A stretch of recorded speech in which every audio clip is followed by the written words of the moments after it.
Okay, let's talk about the appraisal contingency.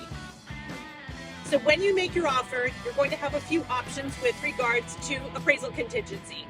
And the first one is, yes, I want to get an appraisal, and when I get that appraisal report back, I want to be able to negotiate the findings. That's your first option.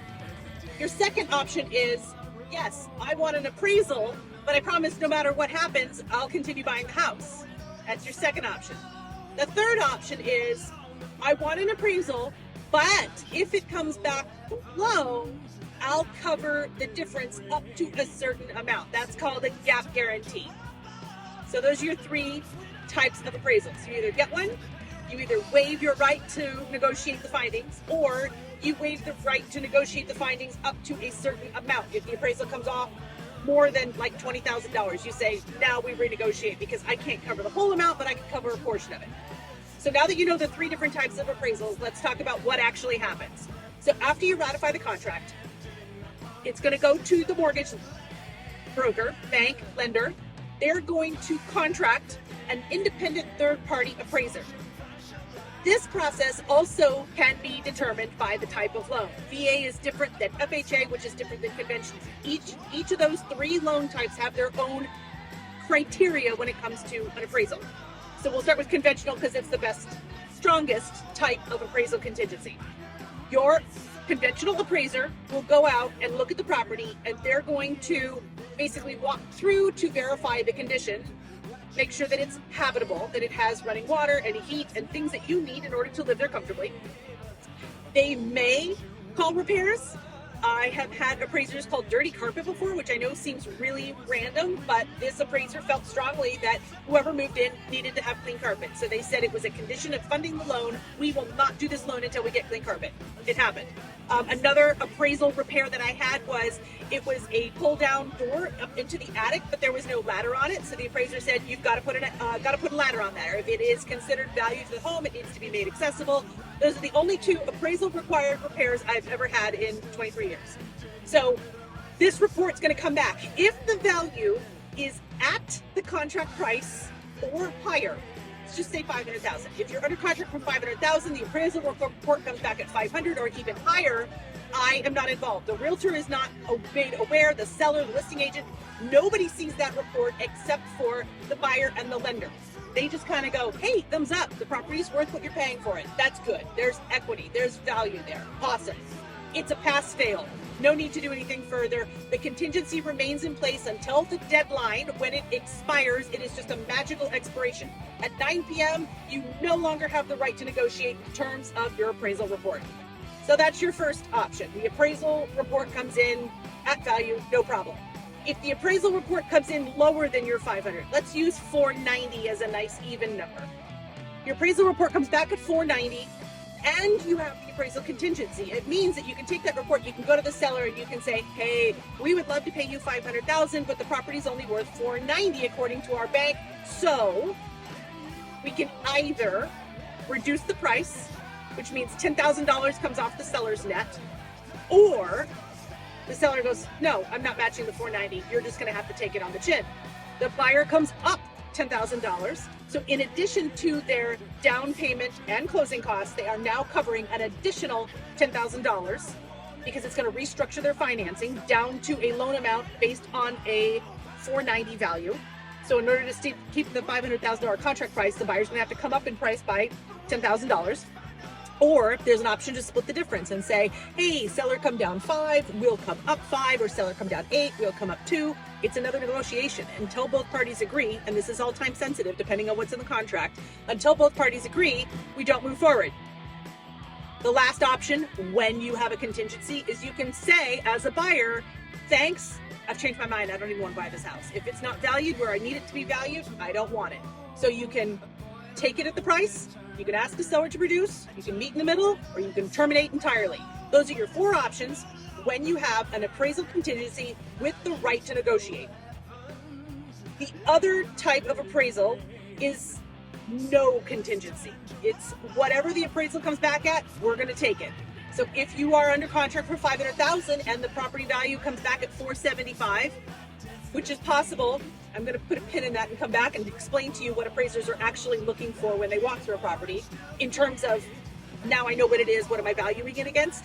If you don't have the contingency, you are basically saying, I'm going to come up with my down payment, my closing costs, and the amount of whatever the appraisal difference is. It could be $20, $30, $50,000. The most I've ever seen is $150,000 on a new construction property, because none of the comps that we would have liked to use for that sales price were actually on the MLS. They were all custom homes that were built off the MLS. So even though I could see what was built and I could see what the seller or what the owner paid for it, they couldn't use it in the report because it was never in the MLS, never tested by the market. The other option is to put in an appraisal gap. Now that would mean, in addition to your down payment and your closing costs, you have an excess of cash. Say it's $20,000. And you're saying, I love this house so much and I want to buy it, but I'm telling you right now, if the value of the property comes in more than $20,000 off my contract price, I'm not going to be able to move forward, and that's where I need a contingency. So at a $500,000 purchase price, appraisal comes in at $490. We're good. I'm covering the $10,000 difference. Appraisal comes in at $485. We're good. I'm going to cover the $15,000 difference. Appraisal comes in at $480. We're good. I've got $20,000. I will cover the difference. Appraisal comes in at $475. Can't do it. We're going to renegotiate that $5,000 gap because the buyer has said in their contingency, my appraisal gap only covers $20,000. Beyond that, I cannot buy this house, and reserve the right to cancel, renegotiate, or have the seller reduce the price. Again, it's just negotiation. So those are the three ways that an appraisal can go. You can either negotiate it, you can waive it, or you can cover it with an appraisal gap. Now, what is an appraiser looking for when they go through the property? We're talking about conditions of habitability, but they're also going to take into consideration, I think, first and foremost, condition. Your upgrades with regards to roof, windows, doors, HVAC, water heater, any improvements that you made, which can, not always, which can in some cases include quality of appliances. Obviously, a Thermador range can cost you $12,000 or $15,000 versus a GE Cafe, which is like a third of that. Those are things that an appraiser may take into consideration when they're trying to get more value of a house. If you have a built-in speaker system, if you have sprinklers, home security, theaters, all the bells and whistles, upgraded, I don't want to say countertops because that one gets a little nuanced. You can spend, a ton of money on these exquisite, blue, azure, Brazilian, blah, blah, blah. An appraiser's going to go, countertops, solid surface. It's not going to move the needle in terms of appraisal, because ultimately what an appraiser is trying to do to protect the bank against the value is to say, if we go to foreclosure and we have to repossess the house, what are we going to be able to get credit for? That's what they're looking for. So it's bedrooms, bathrooms, square footage. Then they're going to look at the improvements, the condition. And I have been told, and I believe this information to be reliable because it seems to be pretty consistent, although these things do change, that an appraiser can look at the last 6 months of sales within a mile of the subject property. They're looking for a bracket, that's the word they use, a bracket of values that it can't be higher than this, it can't be lower than this. That's my high-low value, and the subject property has to fit somewhere in between those appraisal amounts. So they are going to look at, I think I have understood that condition is more important than proximity. They would rather compare a renovated home to a renovated home. You can use age, but as you get older homes, that's difficult because obviously something built in 1968 could be original or totally renovated.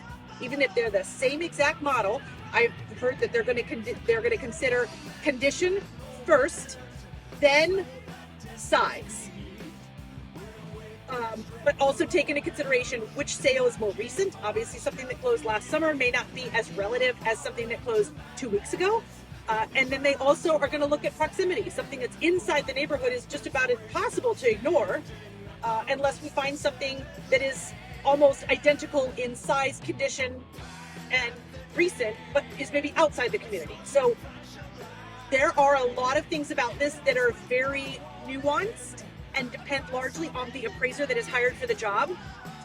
Going back to the different types of appraisals, if you have a VA appraiser, there's going to be a mechanism in place for you to appeal an appraisal. Usually you get a notification called Tidewater, which is the appraiser saying, hey, I'm having a hard time coming up with value here.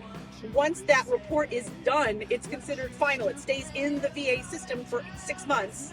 again, these things change all the time, but last I heard, a VA appraisal will stick with the system for 6 months. So in the case where a property gets a low VA appraisal, there's like no possibility that another VA borrower will be able to make an offer on that at a higher price, because the system already shows that that property is lower than the contract price. So if a seller ever says, you know, I'm not going to work with your VA appraiser, that means they can't take a VA offer for at least 6 months, because that system will hold on to that value and be recalled if anybody else tries to buy that house with that appraisal. It's going to be like, yeah, that doesn't work. So it can be a bit of a game of chicken. You can say, I've got a VA buyer with a VA appraisal. You're going to have to move forward at this value, or otherwise you won't be able to sell it to anybody else with a VA appraisal, which is common in military markets.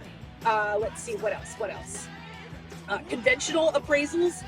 We've seen a lot of desktop appraisals lately, meaning that the order goes into the system and the system goes, oh, we don't need an appraisal on this. We have enough data. We're confident with the money down, with the loan to value, with the strength of the market, with the analytics that we're getting from Zillow and Redfin or whatever database they're using. We're not worried about the value for this. So sometimes I'm seeing systems that just automatically waive the appraisal. That happens. And please, by all means, the experts out there, feel free to comment and correct me. I'm not claiming to know everything. I'm literally just trying to help people feel more comfortable about the circumstances of the appraisal, what they need to consider, and some measure of risk. That's all we're doing. We're just trying to assess risk. So hopefully that's helpful. I'm sure I forgot things, but it's a lot. It's a lot. And in a competitive market where the listing agent is putting pressure on waiving the appraisal because the values are going so high, until we get those high sales posted and everybody has enough of a data set to say, we've got plenty of sales at that price, of course we can go higher. This becomes a big risk. And we're coming out of 12 months of a weak market. We're segueing into a very competitive spring market. So I think these are things that people need to be aware of. So I'm going to post this and make sure that everybody watches it so we can all think more clearly about our options moving forward. All right.